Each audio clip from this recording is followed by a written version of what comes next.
You never know in what moment your art will begin.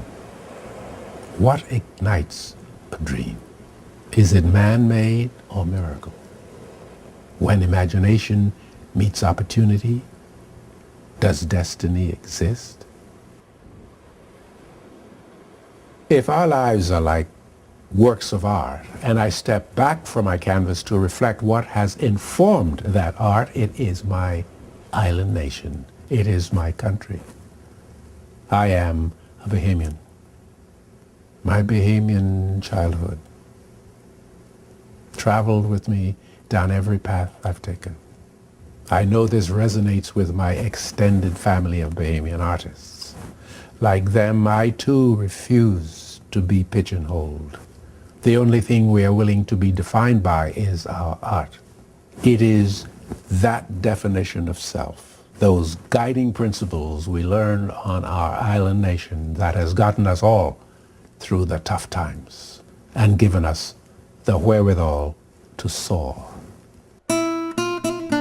When I got into painting such things as postcard images, the plasticity of the postcard and the whole world of tourist souvenirs, So many times I look back now at some of the paintings and realize that scene has changed completely.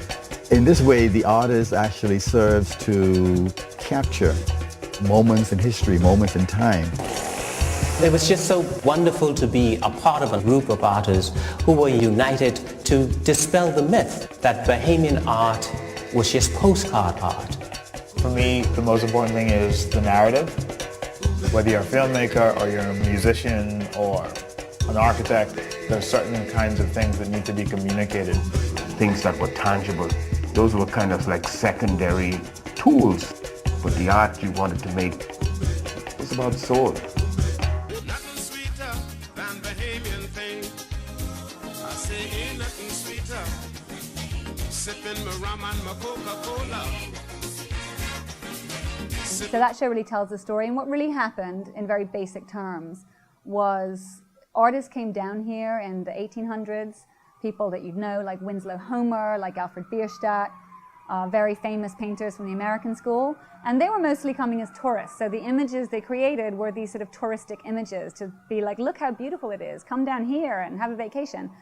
And so the first Bahamian artists who really started painting in the 40s and 50s, I'd say, did the same thing. They looked at themselves the way foreigners looked at us, right? So people tend to think Bahamian art is nice landscape painting. But I think what really is Bahamian art is this growth that you see take place where the tradition of oil painting, which is particularly European, becomes melded in the 60s and 70s with this growing consciousness of Africa and of African roots and the African movement.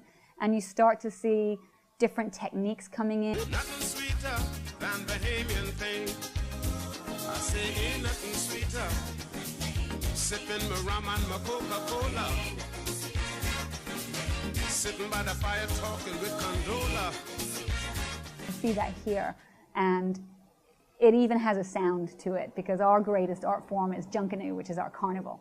And you see the colors of the costumes, and you see the movement, and you see, and as I said, you can almost hear the color. And I think that's something that's really Bahamian art that you see. And different kind of wood carving, and this gets sort of amalgamated into a really exciting kind of artwork, which I think is very uniquely Bahamian, and you see that here. And it even has a sound to it.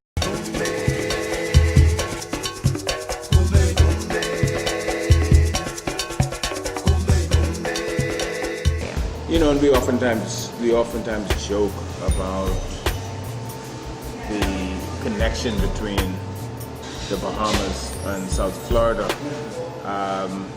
Some say that Miami is just that island to the north. I know you know that what I say is true. Ay, ay, ay, ay, ay, ay, ay.